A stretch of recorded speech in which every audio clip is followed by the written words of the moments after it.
Watter spesifieke verandering wil die Vryheidsfront Plus in die onderwysbeleid aanbring?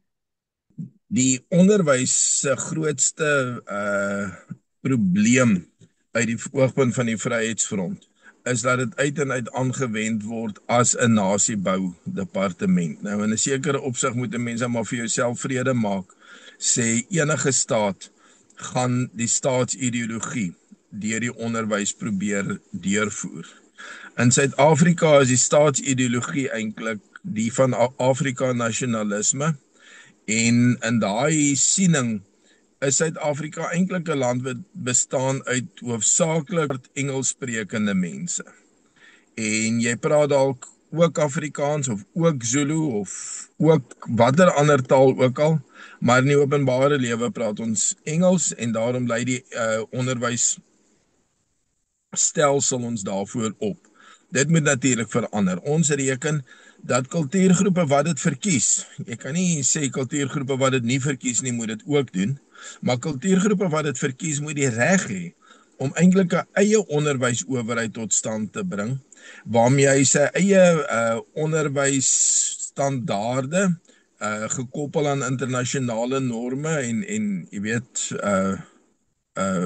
curricula kan vestig en sy eie skole kan bedryf en in werklikheid behoort daarvoor staatsgeld ook aangewend te word want om die onderwys aan te bied is 'n staatsfunksie.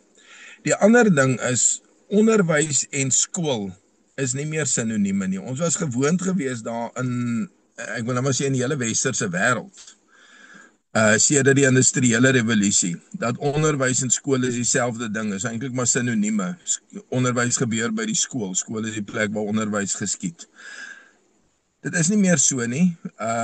Mense het baie opsies, daar's aanlyn opsies, daar's verskillende tuiskool hulpmiddels. Jy kan inskryf by 'n skool in Hongarye of Korea of Japan of Rusland of Amerika of Engeland of wat jou hart ook al begeer. En die staat het baie min vermoë om iets daaraan te doen. Ons is ver verby die tyd wat ek dink hulle het dit die lammervanger genoem.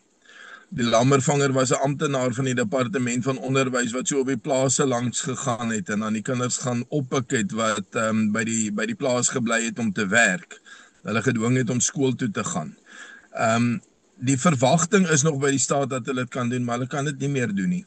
Daarom dat tuiskool as 'n vorm van onderwys wel in die grondwet erken is, maar as jy na die Bella-wet kyk, dan maak dit nie regtig dit hanteer eintlik alle onderwys asof dit met skole te doen het, alhoewel tuiskool ook 'n bietjie gereguleer word, maar aanlyn onderwysmodelle en 'n hele klomp nuwe maniere van onderwys wat kom ons sê oor die laaste 20 jaar ontstaan het, maar wat veral sedert COVID regtig algemeen geword het. Die wet ignoreer dit totaal.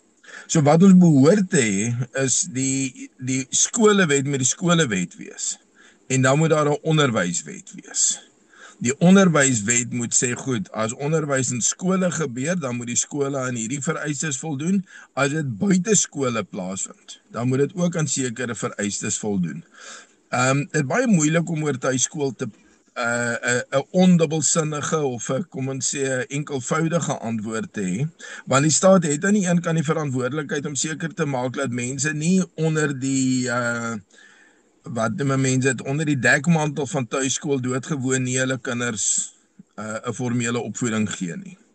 Aan die ander kant is daar mense wat verskriklik ernstig is oor 'n sekere opvoedkundige siening wat nie werk in gestandaardiseerde grade, leerplanne en so aan nie, maar dit is nog steeds 'n voltydse werk en die opvoeding en ek moet sê die kultuuroordrag na die volgende geslag is basies waarmee hulle besig hou. Jy sal 'n wetgewende raamwerk moet kry wat dit kan regkry om te onderskei hiertussen dat jy mense met regtig kreatiewe, onortodokse maniere van opvoeding wel die ruimte gee om dit te doen, maar laat jy wel voorkom dat daar nie mense is waar die kinders, ek wil nou maar amper sê verwilder, doodgewoon nie skool gaan nie omdat die ouers nie kan sien hoekom sal hulle nou juis hulle kinders iets laat leer nie, en eindig jy met mense van 20 jaar oud wat nie eintlik kan lees of basiese wiskunde doen nie. Dit kan in niemand se belang wees nie en die staat het daai verantwoordelikheid.